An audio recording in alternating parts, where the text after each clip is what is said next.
السلام علیکم ورحمۃ اللہ وبرکاتہ۔ وعلیکم السلام۔ اور جناب مزاج علی بخیر ہیں؟ ہاں کل ٹھیک ہے یار، تو لوگ کی دعا بس زندگی کٹا کر۔ آپ کا تعارف کیا ہے اور آپ کہاں سے ہیں؟ ہمارا نام مٹھوریا اور ہمارا گاؤں بھگیڑو پورا ہے۔ انا للہ و انا الیہ راجعون۔ اب تو دنیا میں اسلامی ناموں کی بھی موت آ رہی ہے۔ ارے مٹھو میاں، تمہارا یہ نام کس نے رکھ دیا؟ نہ تمہارا نام صحیح ہے نہ تمہارے گاؤں کا۔ اچھا یہ کیا بلا مصیبت ہے؟ کیا تمہارے یہاں تعلیم کا انتظام نہیں ہے؟ تعلیم علم بس سنی تھی، دیہات کی رائے والا یہ دیہاتی جانی تھی۔ ارے حافظ جی اسلامی نام کا اور ہمیں نہیں معلوم، ہموں کی اسلامی نام بتائے جائے تاکہ ہمارو جب لڑکے اڑکے ہو تو لوگ نام اسلامی نام رکھ لے گئے۔ ہاں مٹھو میاں، تم سمجھدار ہو، اپنے بچے کا اچھا نام رکھو کہ حضور صلی اللہ علیہ وسلم فرماتے ہیں کہ خیر اسم ما حمد و عبد، وہ نام جو محمد اور عبد پر مشتمل ہو، جیسے عبداللہ، عبدالعزیز، عبدالقادر وغیرہ وغیرہ۔ تم آج ہی اپنا نام بدلوا کر کوئی اچھا نام رکھو۔ خیر وہ سب بات دور گئی، تمہارا ذریعہ معاش کیا ہے؟ ارے حافظ جی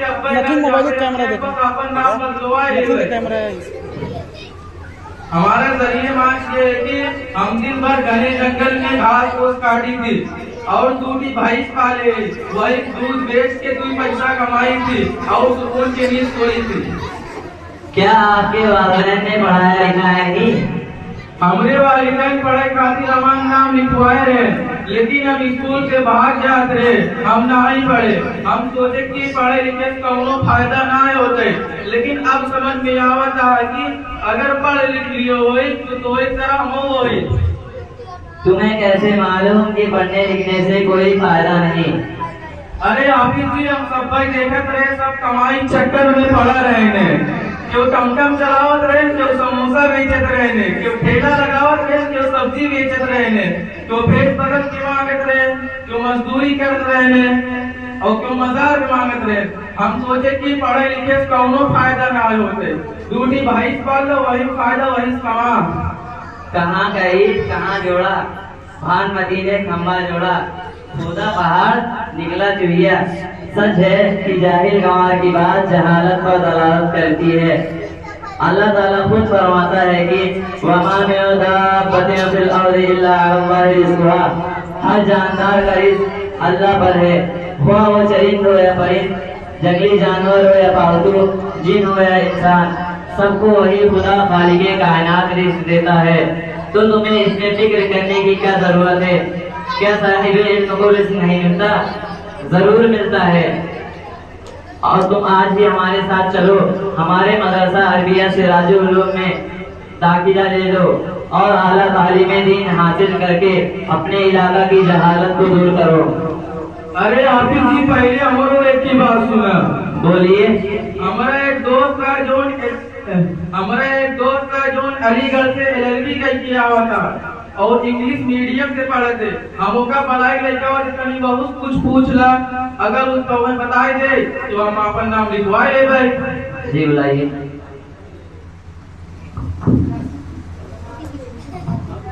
کہاں ہے جو LLB کا کیا ہے؟ آ جائیے۔ پوچھ لا حافظ جی۔ السلام علیکم ورحمۃ اللہ وبرکاتہ۔ وعلیکم السلام ورحمۃ اللہ وبرکاتہ۔ اور جناب خیریت سے ہیں؟ الحمدللہ اللہ کا شکر ہے۔ آپ نے کہاں تک تعلیم حاصل کی ہے؟ آپ کا اسموگرامی کیا ہے؟ میں علی گڑھ سے LLB کیا ہوں، میرا نام محمد رضوان ہے اور میرا گرام ٹاپور ہے۔ ارے آپ کچھ دین کے متعلق بھی جانتے ہیں یا نہیں؟ ارے پوچھئے، اگر کچھ نہیں بتایا تو کہنا۔ ماشاء اللہ ماشاء اللہ۔ اچھا چلیے بتائیے وضو میں کتنے فرائض ہیں؟ ارے اتنا آسان سوال، یہ تو چھوٹا بچہ کو بھی پتا ہوگا۔ وہی وضو میں 10 فرائض ہیں۔ نمبر 1 ہاتھ دھونا، نمبر 2 کلی کرنا، نمبر 3 ناک میں پانی ڈالنا وغیرہ وغیرہ۔ استغفراللہ استغفراللہ۔ آپ کو وضو کے فرائض یاد نہیں اور کہتے ہوئے اتنا آسان؟ وضو میں 4 فرائض ہیں۔ نمبر 1 منہ بھر کے کلی کرنا، نمبر 2 نمبر وضو میں 4 4 فرائض ہیں۔ نمبر 1 پورا چہرہ دھونا، نمبر 2 کوہنیوں سمیت دونوں ہاتھ دھونا، نمبر 3 1/4 سر کا مسح کرنا، نمبر 4 دونوں پیر ٹخنوں سمیت دھونا۔ دوسرا اچھا چلیے خیر دوسرا سوال بتائیے، غسل میں کتنے فرائض ہیں؟ ارے کیوں مذاق کر رہے ہیں، یہ بھی کوئی سوال ہے؟ غسل میں 2 فرائض ہیں، نمبر 1 ہاتھ دھونا، نمبر 2 پیر دھونا۔ انا للہ و انا الیہ راجعون۔ ارے جناب آپ کو عربی کرنے سے کیا فائدہ؟ پہلے تو آپ اپنا دین سیکھیے، اس کے بعد دنیا سیکھنا۔ آپ کو غسل کے فرائض یاد نہیں؟ غسل میں 3 فرائض ہیں۔ نمبر 1 منہ بھر کے کلی کرنا، نمبر 2 ناک کے نرم ہڈی تک پانی پہنچانا، نمبر 3 پورے بدن پر پانی بہانا۔ حافظ صاحب میں بہت شرمندہ ہوں، میرے والدین نے مجھے غلط تعلیم دی، مجھے پہلے دین سیکھنے کی ضرورت تھی۔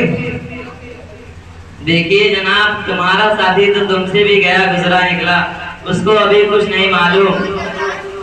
تم دونوں ہمارے ساتھ چلو اور ہمارے مدرسہ عربیہ سراج العلوم میں داخلہ لے لو۔ یہ تو میں ادنا سا طالب علم ہوں، میں اس کے متعلق گفتگو کرنے کے لیے اپنے مفتی صاحب سے ملاقات کرواتا ہوں۔ آپ کہاں ہے بھائی؟ مفتی صاحب تشریف لائیے۔ خاموش۔ مفتی صاحب